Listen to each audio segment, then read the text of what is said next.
Hi, this is Phil, and I'm here to tell you all about the Capes and Lunatics Patreon. Don't miss out on our comic book creator interviews, including our monthly Chichester chats with comic book legend DG Chichester, superhero movie brackets in our search for the worst comic book movie of all time, and many, many more specials, all completely uncensored. Access starts for $3 a month, full video when you pledge $5 a month. Check out the link in our show notes or go to patreon.com/capesandlunatics. Hope to see you there.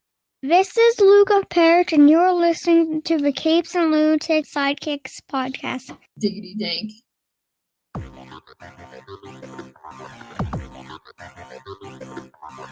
Hello and welcome back to another week of the Nightwing news. Seems like it's forever, but thanks to the magic of podcasting, you people haven't skipped a beat. Anyway, I am Phil.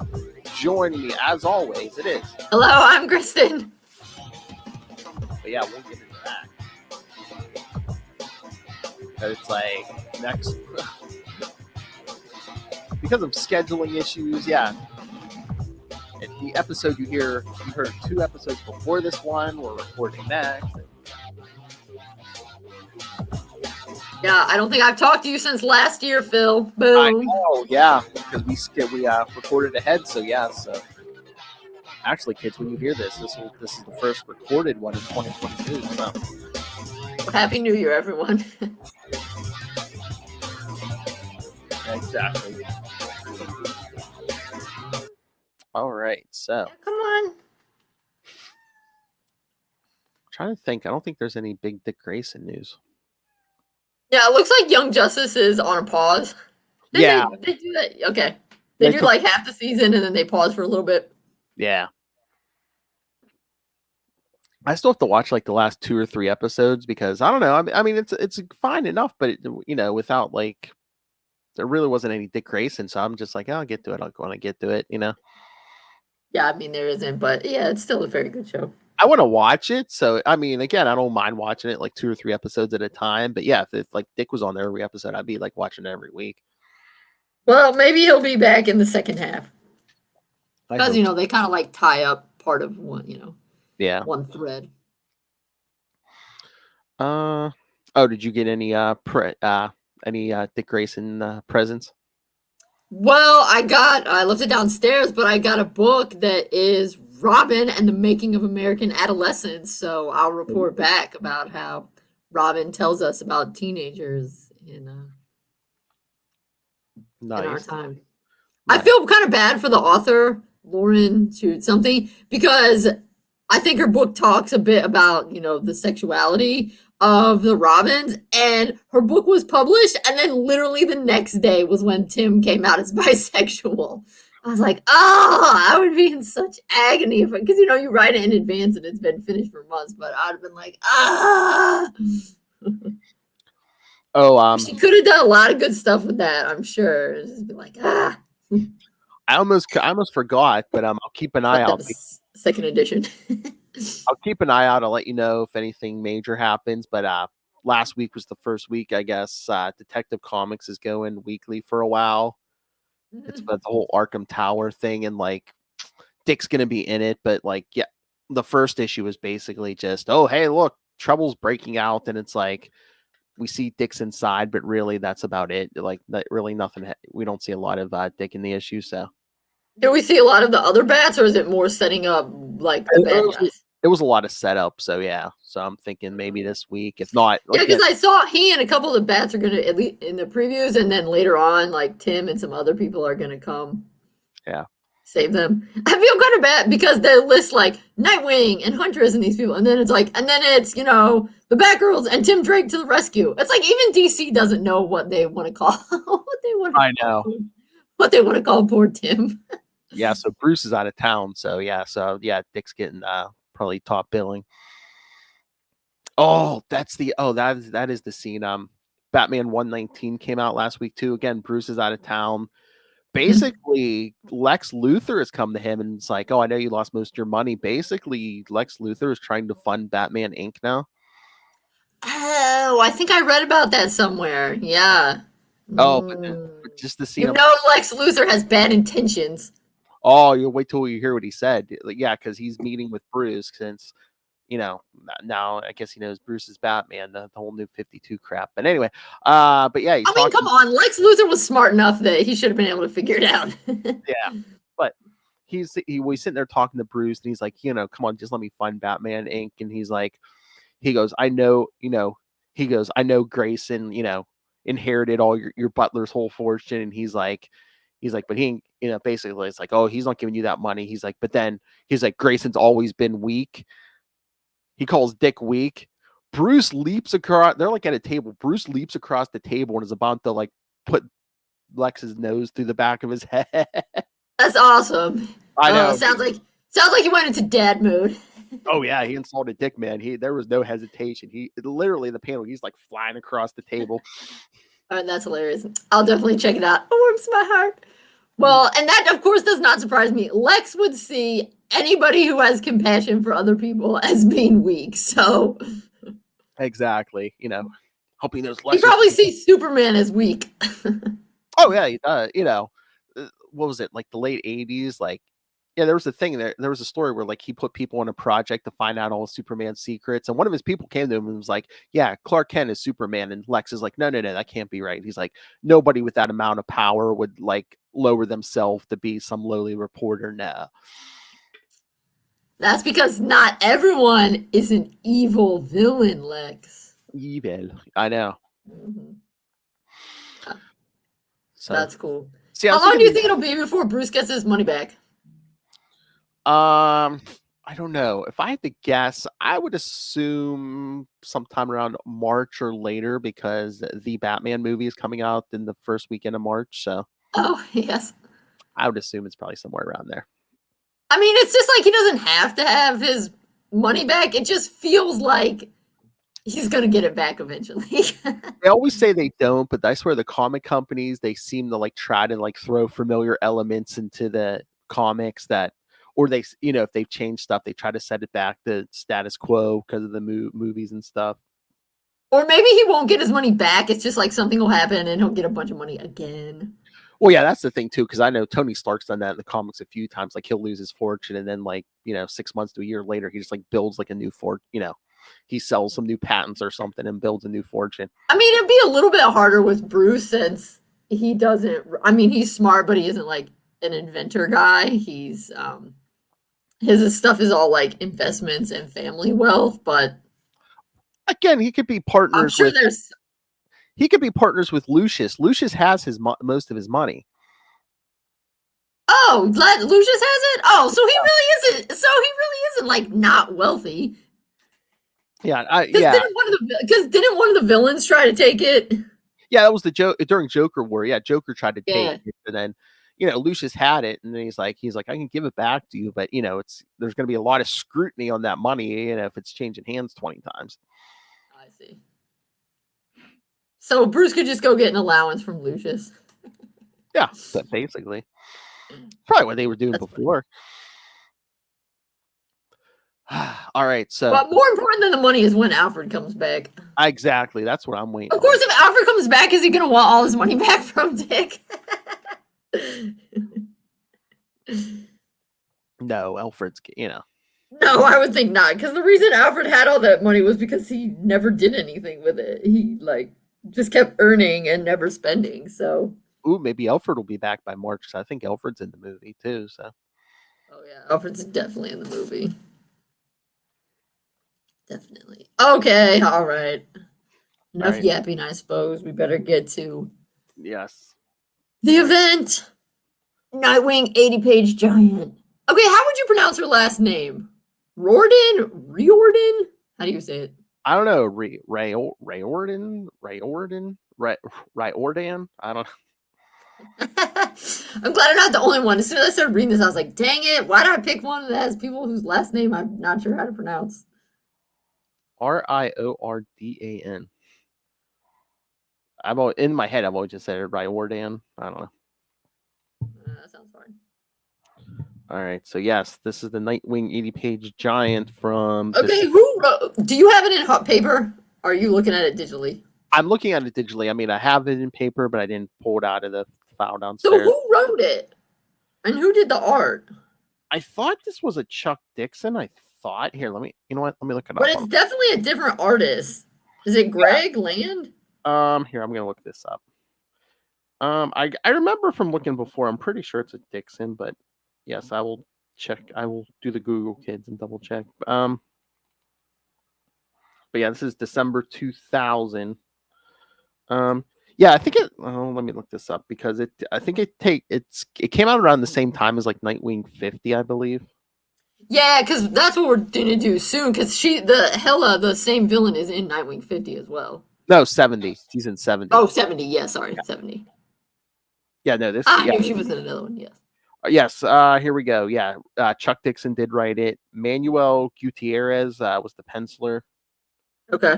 Yeah. Sean Parsons and Joe Stan, EC inkers, Tom McGraw colorist, John Costanza letterer, and Bob Schreck, Michael Wright, and Frank Barrios are the editors. All right.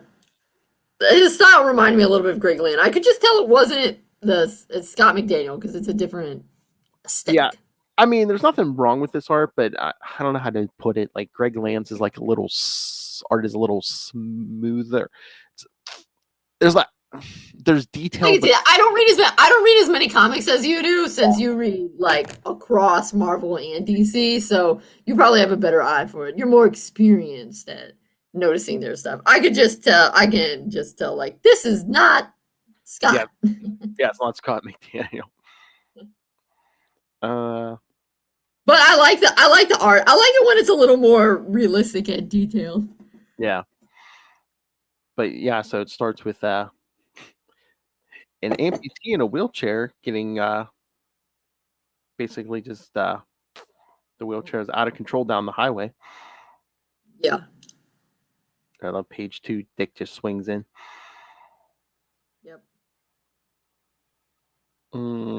But jumps off some cars and right away, always the detective. He's like, man, he's tied to that chair. He's like, this is no suicide. You know, this is, and whoever did this did not want this to look like an accident.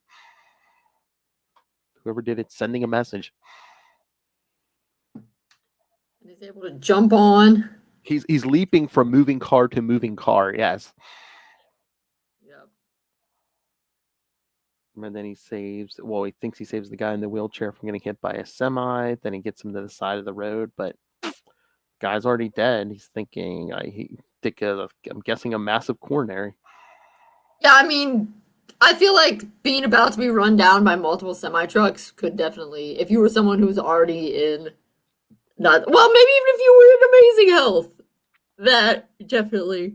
And you don't even know what was done to this guy before he got thrown onto the highway. Yeah. But yeah, it's almost like he died of fright. It feels like kind of with the coronary. But he says he can tell, but someone else cannot, and so he also a sniper starts shooting and hits Dick's like, obviously the sniper doesn't know he's already dead. Yeah, there's a woman in a mask standing on the highway sign. She just gunned down a dead man, but she's not going for 2.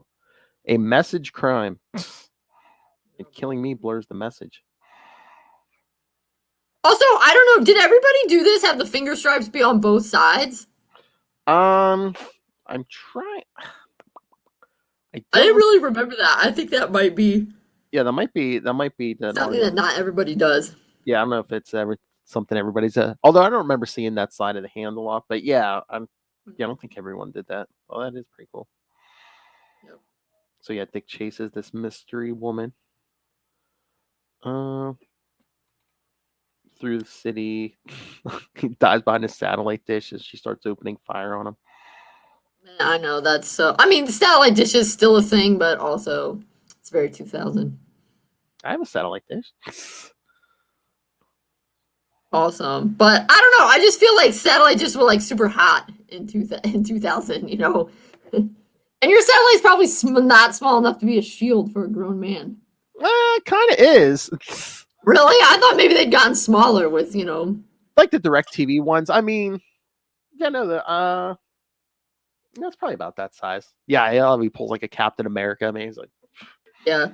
All right. Well, I'm glad you saw Salad Dish. I just feel like everybody now is streaming, so he'd have to just like defend himself with a Wi-Fi router or something. And that would not be as effective. I mean, I guess you could pull any kind of piece of junk off the roof, like, part of an air conditioner. Yeah. But it also cracks me up how the dad is like, hey, and the little kid, what the? I had a little kid, like, what the? Now, you can tell that TV is very 2000s. Look how big it is. And not even a flat screen. Yeah, man, that's a box. Oh, yeah, look to the right of the TV or those DVDs or... I feel like there's some VHSs on the bottom, yeah, because they look even bigger than DVDs, yeah. Again, this back in the day. Yeah, At the turn of the millennium. turn of the century. Yep. So he's chasing her, but then he's like, she's going out of her way not to kill me, though she's coming awful close because she shoots down some electrical lines. Yep. That gives her a chance to escape. And then it cracks me up. I was like, but we'll meet again. And he like brushes dust off of his costume. Well, she said, always thinking this round goes to you, babe. I'm like, does Dick really say babe? Yeah, that part seemed a little weird. Like, this round goes to you, just period. I mean, the only time I could see him maybe saying, not even then, I don't think, but like someone he was like dating or something, but I don't even see that. I'm just like, yeah, it stood out to me. Yeah, I don't think he would say it so casually. Yeah, maybe, but I'm trying to remember what. Because I don't think Dixon even had him saying like babe a lot, so that just struck me as odd. That felt kind of weird. I don't know if it's like a movie quote or like a reference to something that was. Yeah, I don't know. Or if they just were like, whatever. So but, yeah. I mean, he would do stuff when he was with the Titans, like call Corey pet names and stuff. Yeah. But I don't know if it was I don't know, babe doesn't feel right. I mean, but whatever. Anyway, but yes, it's hilarious how he's brushing the dust off. But then, what is it? An hour later, he's back at the crime scene as Officer Dick Grayson. Yep. But this time, he's directing traffic. Woohoo! I know. And Amy, she's so intense. You can see why in that other one, he's like, she's a rival for Batman. She's like, keep it moving! Because Dick's trying to pretend to be the overeager rookie so he can overhear what the cops are talking about. Yep. Also, do you like how they're trying to make it a Toyota, but it's like a Toyonda? I know. Yeah, sometimes. Yeah, I don't know if they can't use like brand names and stuff, but no. There's some episode where Barbara's mad at her computer and she goes, "Stupid curtains 98." Yeah, that's one of my favorites. So he tells Amy, he's like, he's asking her questions. They have idea who this guy is, and like she says, "Sure, go gawk it." Yep. Oh, this is good timing because one of the investigators is that detective dad. Wasn't he in the Target? Yeah, I think that might have been where he was introduced. Maybe. I think so. Yeah. So this is around the same time. But yeah, the crime scene guys are just saying, the whole thing's a mess. But yeah, he's saying, all the shots were kill shots. The shooter was stationary, which we knew.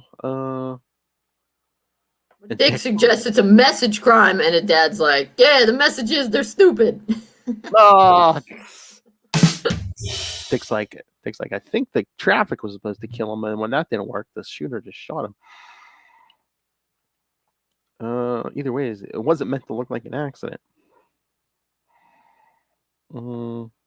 But yeah, it turns out this guy's the former police commissioner of Bloodhaven. Because the ad's like, somebody takes the former commissioner and rolls him into traffic. Then they blast him in front of hundreds of witnesses. There's, in my experience, there's no such thing as a real mystery. Oh. Don't ever let Batman hear you say that. I know, and dad's like, whoever did this is stupid, and they'll leave physical evidence. Dick's thinking he's wrong, but I can't tell him that.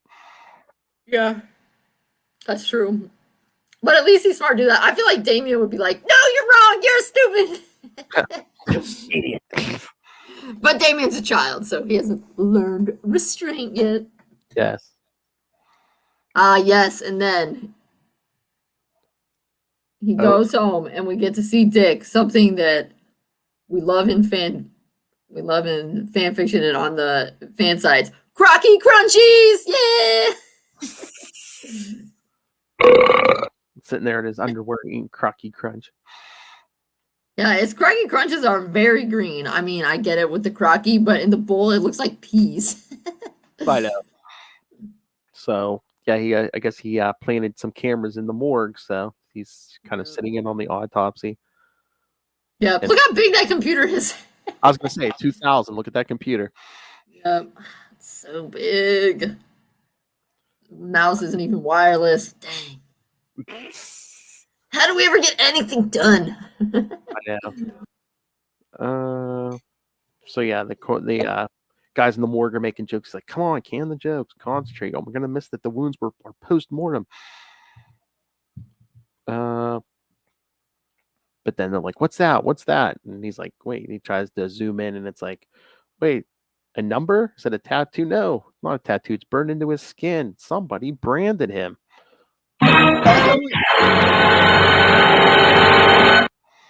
Also, we see why it's good that Dick eats his cereal without his pants on, because he spills it all over himself. Yes. But yes, the number 1049 is branded on the former commissioner, former. So Dick needs information. So who's his next call? Barbara. Ghostbusters.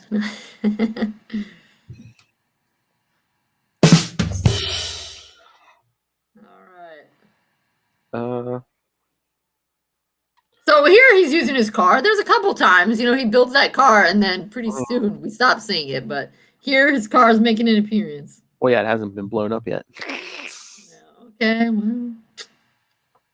I mean, look at the inside of the car, man. I mean, when he's talking to Barbara, man, the inside looks pretty big.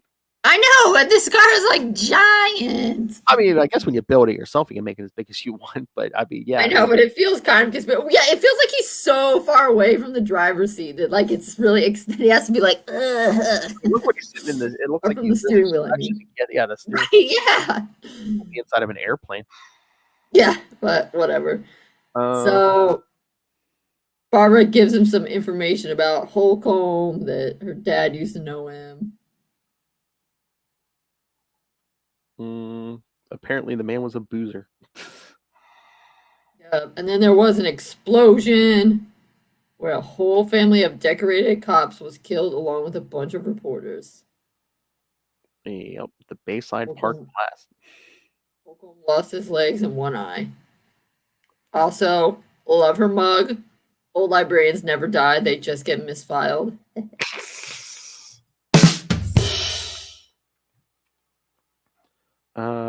But yeah, after the blast, Holcomb was removed from office. The city charter was altered to eliminate the post of commissioner forever. That's why you have a police chief down there. And then, boom! There he is. Dick sneaked in. He's like, you told me your codes. And she's like, how much of a hurry are you in? I'm on duty in an hour? Dang, man! How far away is... I know. You can never get a good sense from the comics how close Bloodhaven and Gotham are, because everybody seems to move it. It seems like it's somewhat of a drive down the highway. I just don't know how much. Well, I think it depends on the writer. If it's like an hour, a half an hour, 15 minutes. Because she's like, maybe next time you visit in your police uniform. But it seems like if you have to go on police work duty in an hour, shouldn't you already have come in that uniform? It would save you time. Maybe he has it in the car. I would think. I don't know. But yeah, they're talking about this numbers and a biblical quote. Which book? An address? Which street? Computer password? Not enough numbers. But she says she'll run it past everything in Holcomb's past. And Dick says he has to run and get to work. Who does? And we see someone else with a Oh yeah, number branded on them because is Barbara says, not to be grisly, but another number would help. well, now we're gonna get that number. Oh yeah, because the next one is this is Timothy Deaver, son of Lunchmeat Deaver, who those you may remember from that arc when Batman came to town for the first time. Oh yes, Lunch Me Deaver. And, Yes. and Lunchmeat, who we will see next episode when we cover Nightwing 70. Yep. So she kills Frankie Deaver, Lunchmeat's son. Yep, ties him to the dock, and when the ferry comes in, kind of crushes. Absolutely smashed, which is Would you really kill cool. him that way in case they couldn't find the number? Because she does brand the number 509 on his forehead. Well, maybe she figures his head's a little bit above, so maybe that'll be like obvious. I don't know. And then, but I do like that next page, that big splash of Dick, Yeah, like leaping. It got the lightning behind him and stuff. yeah, it's pretty cool. Because he's going to check out Holcomb's apartment. Around everything about this says vendetta. Who did you anger? And why did they wait until now?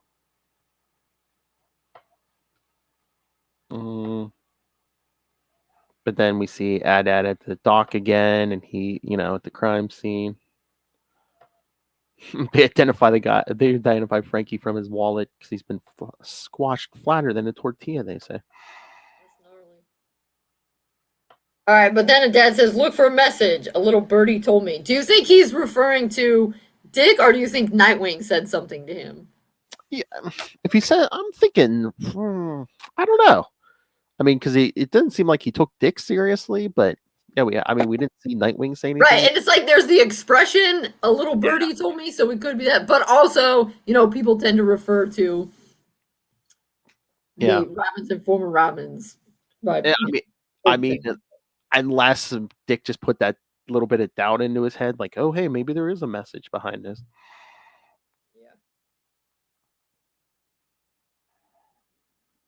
Yeah. But then we see this woman has another victim. With the number 776 on his chest. And then she reveals that this is about the Rordans or Riordans or however. Yeah. But in this, again, the guy says, "I lost a hand that day. For God's sake." She says, "You'll lose more than that." Boom. Yeah, it looks like they're in a stolen police car, which she jumps out and leaves him in his drives it off a dock or something. Yeah.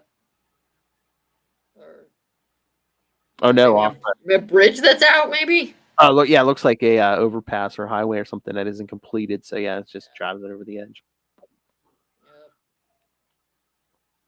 Oh yeah, he must be referring to Dick then. That's right, because then when he goes and sees, he says the rookie was right. Yep. Because that ad's like, what does Frankie Deaver have to do with the former commish? I love Dick sitting there watching him over the camera. He's like, why don't you ask the rookie? I know, but wouldn't it maybe be suspicious? Like, how would the rookie know? But, whatever.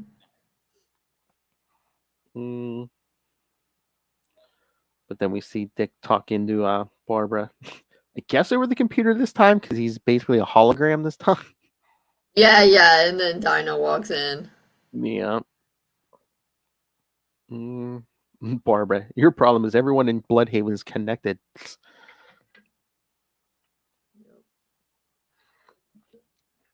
But yeah, and then Black Canary even offers her help, and Dick's like, "Nah, I'm doing all right."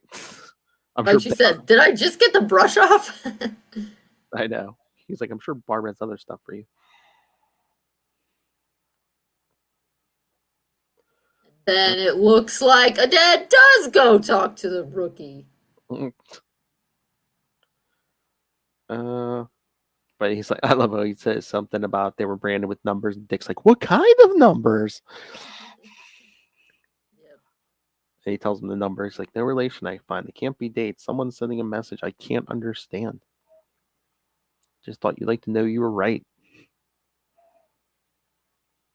And that even tells him never be afraid to go with your gut in this job, Grayson, or your conscience.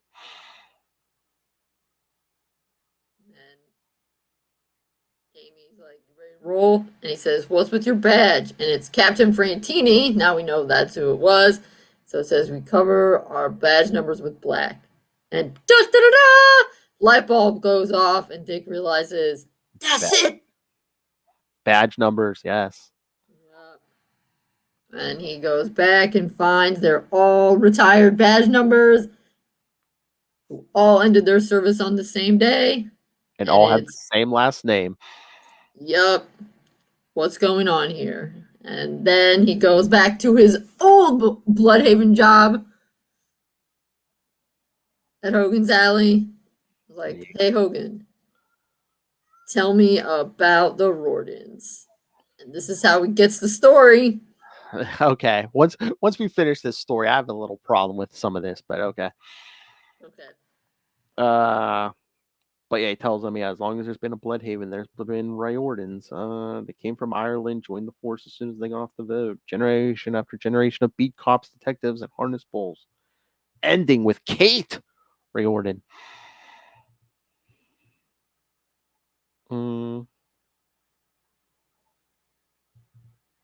The basic gist is everyone in their family was really good at being a cop. Yeah, especially and Kate was exceptionally good because she was pretty, and we know how the media operates in the U.S. They were like, oh, someone pretty, boom. And that made Angel Marin and his mob mad. Yep, because when Commissioner Holcomb lined up a big photo op to honor the family. Yep, whole family in one place at the same time. Three generations of cops. Yep. Yeah, and then they all got blown up, which is really awful because it sounds like they all were actually good cops, which Bloodhaven has like 3 of. 30 pounds of C4. Somebody wanted them dead. Is that a lot? I don't really know a lot about explosives. I don't know the exact measurements, but I think you could take out a skyscraper with that much. And I mean, they're just like, aren't they? Just seem like they're standing in like a little like amphitheater or something in a park. I mean, yeah. Yeah. Well, I guess this is what Hogan's still taking it because the blast broke windows in Avalon Hill, which I guess is far away.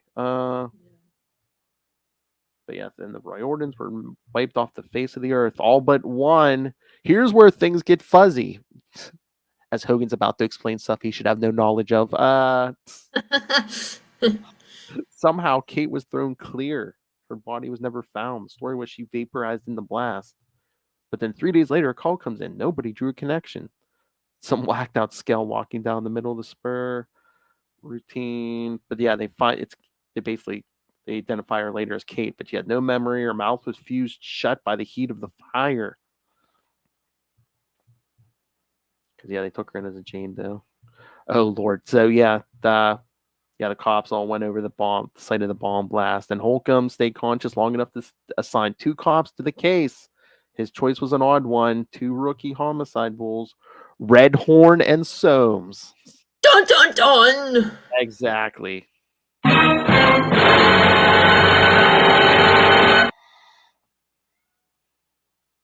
Who we all know as the corrupt cops when Dick first came to town. Yep. I think by this point, Soames has been turned backwards. And Redhorn's the chief now, isn't he? What? Yeah, Redhorn was the chief when he started.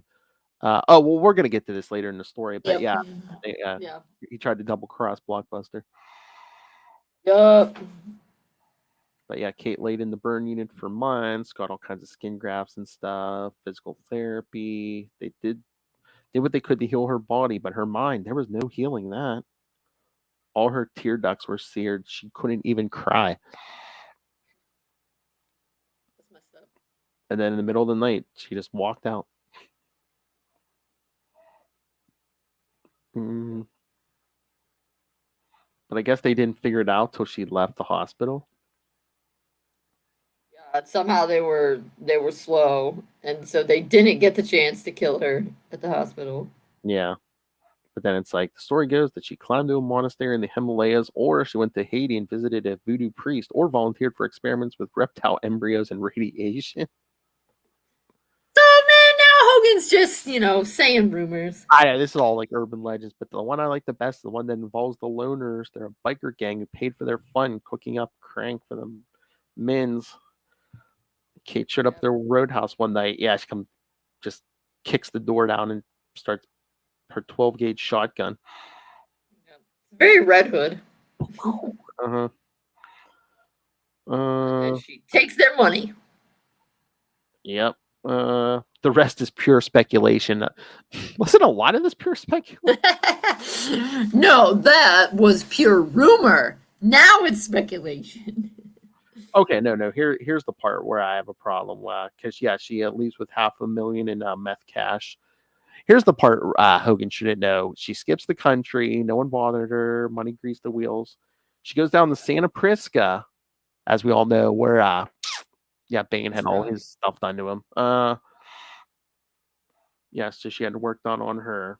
The same, like I said, same people who worked on Bane. So once of experimental surgery, drug therapy, some wild designer drug called Venom. Oh.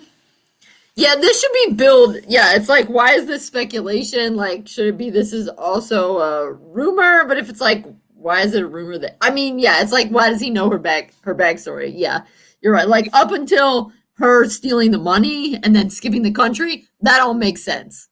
I don't know if this is just a quick way of Dixon getting the information out, but shouldn't have been like, shouldn't Hogan have been like, no one knows where she went after that, and then later on maybe have Kate tell Dick, I went to Santa Prisca, and.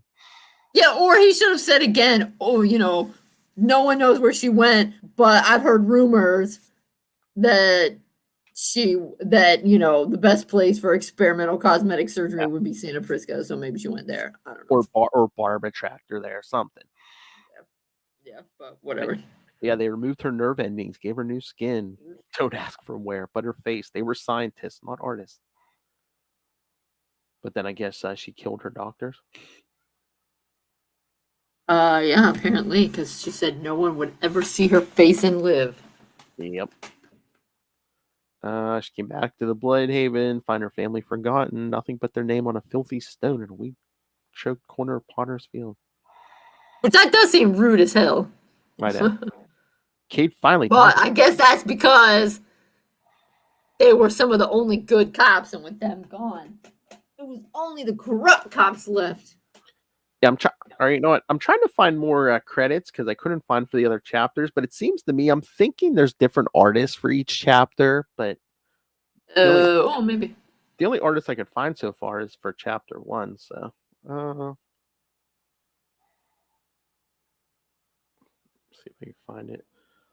But yeah, then she goes after Chief Ebersol. Okay, so this must be when Redhorn is recently not chief. Yeah, no. Yeah, because like I said, Redhorn's basically on the run because he tried to betray Blockbuster. That's right. He gave a bunch of fouls on Blockbuster to Tad. Oh yeah, that's right. Oh yeah, that's right. They explained that in there. Tad. He wanted to take down Blockbuster, so he went to Tad. Idiot. Terrible mistake. I know. All right, I don't know. I keep trying to look up these credits, but all I can see is that one artist. I can't find anywhere where it mentions any other. Maybe he tried different styles. Maybe. I was gonna say some of them look familiar, but yeah. Anyway, then she takes care of Ebersol, who I think must have been like the public relations guy when her family was. I think so, yeah, because I think they just like basically threw someone in that job because no one wanted that job because they thought they'd have a target on there. Yeah. Because I think she basically blows up the police car with a flamethrower. Yeah. And meanwhile, it's like Hogan's still talking. It's like that's Kate's story up to now. That's who I think this woman is. Oh wait, on the street they're calling her Hella, and she's just getting started. I guess Hogan would know the dirt. So, do you think? Did you hear the cat? Yeah. But yeah, so They're thinking she's gonna go after Redhorn next. yeah, because Deaver's under lunch meets and witness protection, as we'll get to, like I said, next episode in Nightwing 70. So, but yeah, they're all like, yeah, Dick's talking to Babs again. Yeah, they're all pretty much untouchable. She's like, she can find Deaver, but Dick's like, she doesn't have your resources. Soames will be tough because he's in jail. No one knows where Redhorn took off to. But he sounds like the easiest one. I mean, I guess you took off all the really easy targets first, and now Yeah. Redhorn is next. Yeah, because Dick goes to Redhorn's place and it's already been trashed. Probably Kate looking for him. Oh yeah, then this is very 2000s. He's looking at the pictures, and then he's trying to go through the negatives. Back in the day. Oh, wait a minute. So that car might be the second car, because that's right. Because he's saying, yeah, he said the first one got blown up. yeah, Nightbird 1 got blown up. Anyway, the lead is fishing. Yep, finds a bunch of pictures of him fishing. But they find a picture with a lighthouse, and Barbara's able to trace it to Snug K, 60 miles north of Gotham. Yep. And then she's got some good names. I mean, she called him Adult Wonder, I believe, earlier, and now she calls him Boy Heartthrob. And then, boom, we're talking about a guy with zero private life, like two people I could name. Zing! It should have been like just two. Yeah, I assume she means him and Bruce. I know, but I'm like, wait, you're not gonna. I mean, but maybe it's also a reference to herself. I don't know. That's a very nice picture of Dick down there. He's looking very pensive and drawn very pretty. Oh yeah. So yeah, she tracks down the lighthouse. Yeah. Oh yeah, then she goes, there's a website for everything. Former boy genius. The year 2000. There's this thing called the intranet. Yeah, there's a website for everything. Boy, that's only the half of it. I know. But yeah, we see Redhorn relaxing after a night of fishing at the local bar. Yeah, wherever that what is it? Snug Shoal? Snug K. Snug K, okay. Because yeah, we see you see Dick's boat. I mean, is that a bad boat? Just look at the front of that boat. Yes, that definitely looks like a bat boat. That's hilarious. But Dick's like, is he here or is it just a weak hunch? But then we see Kate's already found Redhorn too. But Redhorn's ready because he shoots her. I'm assuming she's wearing bulletproof something. Yeah. Well, and he shoots her because he thinks she's from Blockbuster. Yeah. Like, I gotta get out of here. Desmond never sends just one. Yep. She keeps shooting at him. He takes off on his boat. Yeah, pulls the dock off. Get off my boat. Murderer! You betrayed my family. You betrayed your badge. And he's like, what?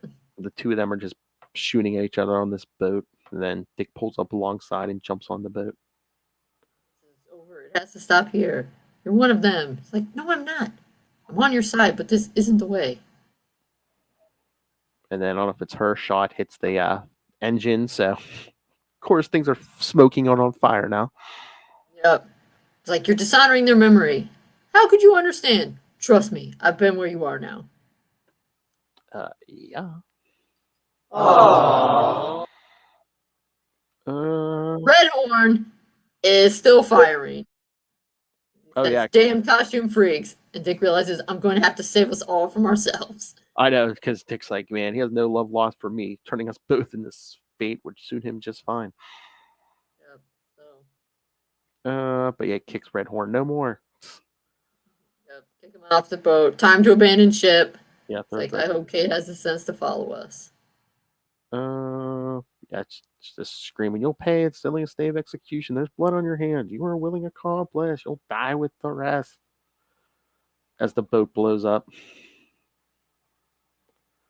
Because Dick's like, that was going to be Red Horn's getaway boat, so he had plenty of fuel on there, so it went up like a bomb.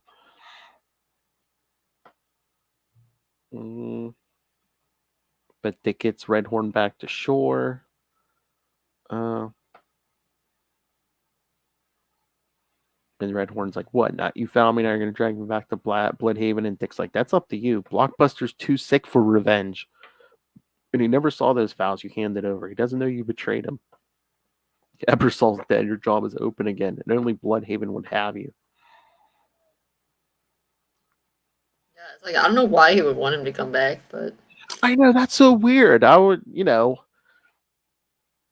when he, shouldn't he have just been like, "Oh yeah, Blockbuster's going to get you. You better run far away, or I'll never see you again."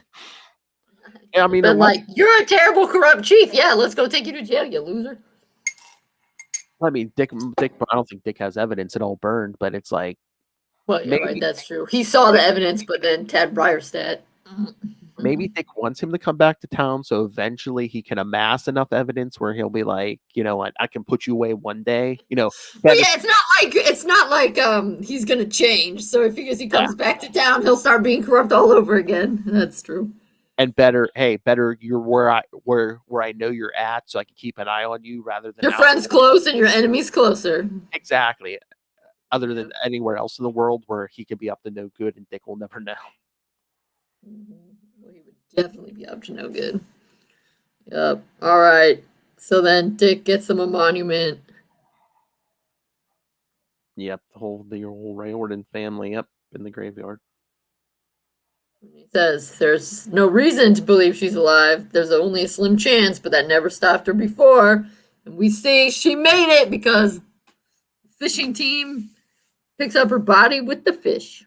Yep, there she is. Yeah, on the fishing net. Yep.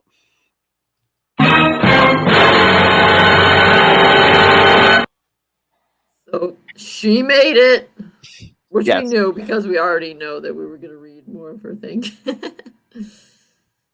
So, yeah. So, what you think? I liked it. I kind of forgotten. Yeah, I thought it was a good story that, made sense. The whole, like, you got my family blown up and now I want to kill you in revenge. I was like, yeah, I get it. I mean, yeah, again, they've done stories like this with him and Bruce before, but it's always that theme. It's like, oh, hey, her family was killed, but instead of, becoming Batman or Robin, she basically just hunts down and kills everyone she feels was responsible. Mm-hmm. Which, I mean, as corrupt as like Red Horn and the others were, it's like it really was the mob who blew her family up. But you would feel more betrayed because you were a cop and these other cops, like, And you can't get Angel Baron because I believe Blockbuster killed him, so. Yeah. Pretty much. Like, it was good. It was like, it's a nice, I mean, I know she comes back later, but it's a nice standalone story that just, like, boom, here it is, one and done. It makes sense. And yeah, aside from where it's like, how is Hogan's speculation so spot on? Aside from that, it makes sense. It's well plotted. It's easy to understand. I know it's like a story device. They fill in our information and stuff. But yeah, like that stuff at the end with Santa Prisca. I'm like, how would Hogan know that? Magic. I know. Again, I mean, you get people liquored up. They just talk a lot at the bar. I guess, but even if they just would have had like Kate, like reminiscing through her own memories or something, it's like, okay. Yeah, I don't know. All right. All right. What'd you think? I liked it. I mean, I remember reading this when it first came out. Like I said, it was like a lot of big stories that time, because I think this came out around the same time as issue 50, which was a little bigger. So I remember being all happy. I was like, "Ooh, two like bigger Nightwing issues," you know. That's funny. And then because then issue 51 had like really no dick in it. It was like giving you like the origin of Tad. Tad Ryder's that. Yeah, Thumbs down on him. Nightwing, Nite. Can't even spell. Now it's Old Redhorn. All right. Anything else? Should I give the kids the homework? Yes. What's coming up next? All right, kids. Well, this is going to get tricky. I was going to say, if you watch us live, next week we'll be recording what you heard 2 episodes ago, Robin and Batman, that complete 3-issue series. But if you listen on the podcast, next episode, episode 129, we'll be covering Nightwing 70, Hella's Return. Dun dun dun! Like I said, she has at least one more name on that hit list, Lunch Meat Deaver, who's in witness protection. So I was just reading that. So reminiscing, yes, Dick has to leave Bloodhaven, unfamiliar territory. Yeah, well, and then aren't we reading, didn't I pick to have us read later, like 71, 72, some of those other ones? Is that those where they're later, where he goes to Europe? Well, yeah, because next one, issue 70 with Hella's Return, that's like Chuck Dixon's last issue. Okay, yeah. So then the 5 weeks after that, we're going to do one apiece, 71 through 75 at the beginning of Devin's run. So. Oh, one at a time, so we can savor each European locale. Exactly, and then we can cover any new comics that come out, He's like I said, hopefully he has a big part in this Detective Comics thing, because that's going to be weekly for a while. So. True. And then the new, and I believe for episode 129, when we cover Nightwing 70, that's when we'll have the new issue of Nightwing, which will be 88, I believe. Yeah, sure. So 80 something. So we. Is that the? No, that's not the one with Superman. That's the next one. February 1 is Superman. I think, yeah, I'm pretty sure. Let me see. But yes, they're the. Oh yeah, because when that happens, I'll let you know. We'll have to. So I think it's going to be like a 2-parter. One part's going to be in Nightwing, and one's going to be in the Superman Son of Kal-El book. So. Yeah, and I haven't been able to order that one yet. I can't figure out which one it is. If it's the same month, or if it's the month after.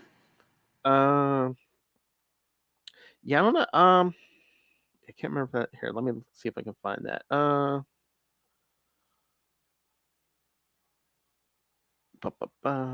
Here we go. Oh wow, that's I thought I had it, but that was like an old article.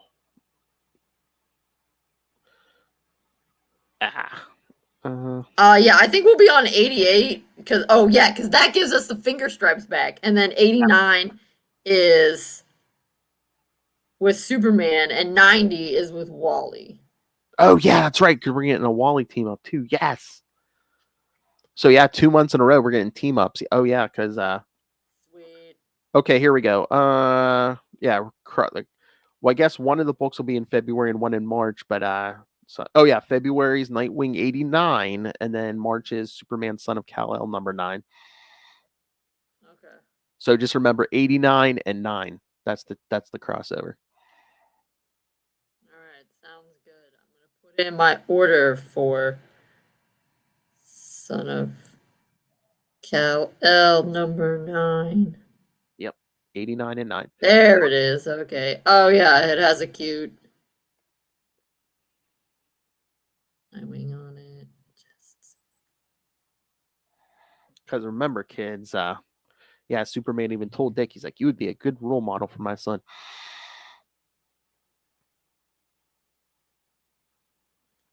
Yep. It comes out on my birthday. Oh really? What, the Nightwing or the Superman? The Superman one. Wait, when's your birthday? March 8th. Ooh, my son's is the 5th. It's a good month. Mm-hmm. That's around the time the Batman movie comes out. Yeah, that comes out on the 4th. Yep. All right, awesome.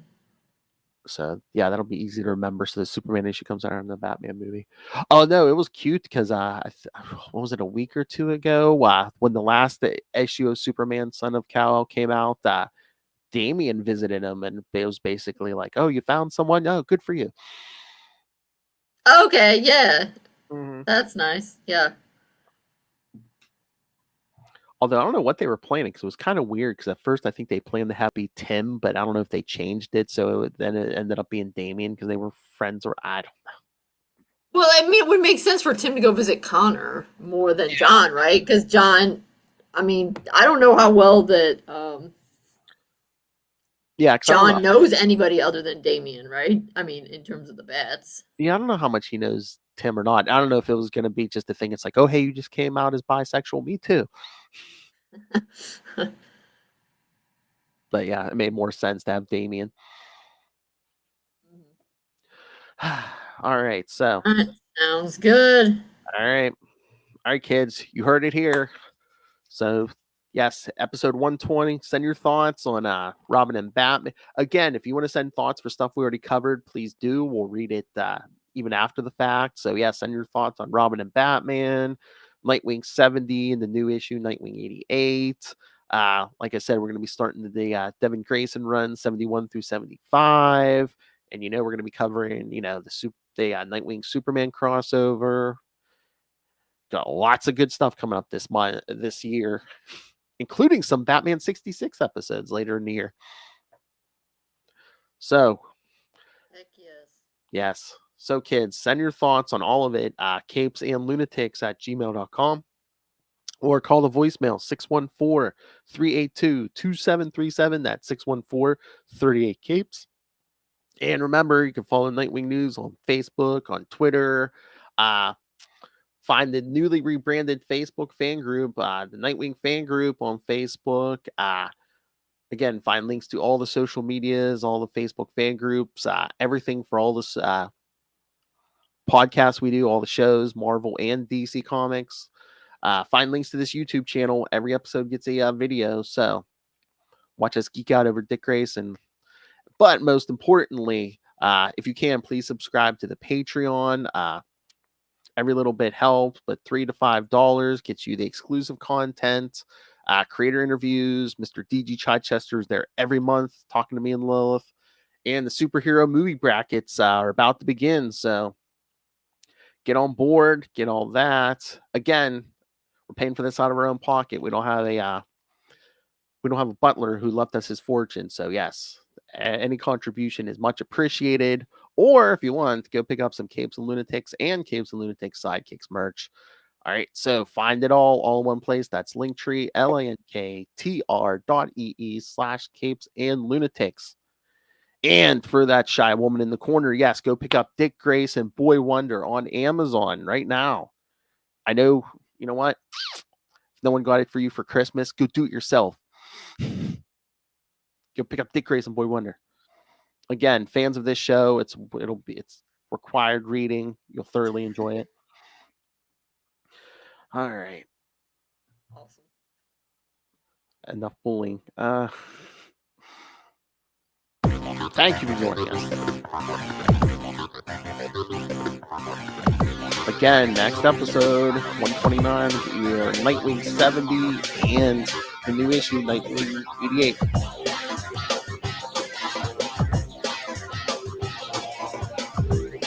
Lots of cool stuff coming this year. This will be the best year ever.